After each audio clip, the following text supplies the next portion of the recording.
նույնն են, անհապաղ արձագանքել Նարեկ Սամսոնյանի հացադուլի պահանջին, այն է անհապաղ ազատ արձակել ապօրինի կալանքից եւ ազատ արձակել Նարեկ Սամսոնյանին ու Վազգեն Սաղաթելյանին, առավել հրատապություն դրսևորել Նարեկ Սամսոնյանի հարցում, որը արդեն 6-րդ օրն է գտնվում է հացադուլի պայմաններում։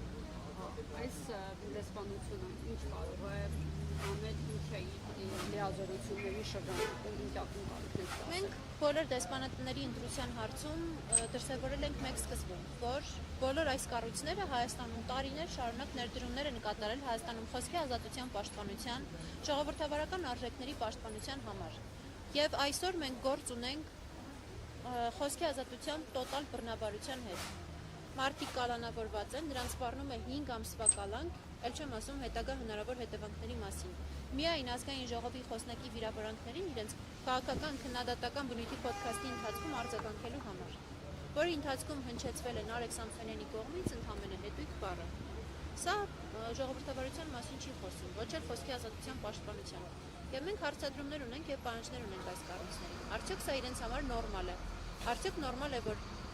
մեդիագործիչը իր քաղաքական քննադատական ոդքասթի ընթացքում հետույք բառը արտաբերելու համար 5 ամսով ազատազրկվում է։ Արդյոք նորմալ է, որ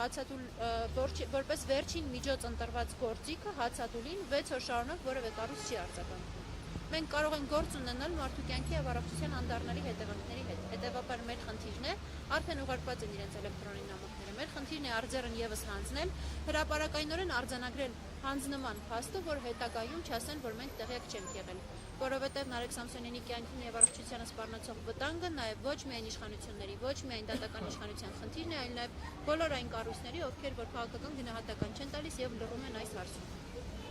Հանձնենք նամակները եւ վերադառնանք։ Հա, հետ եք։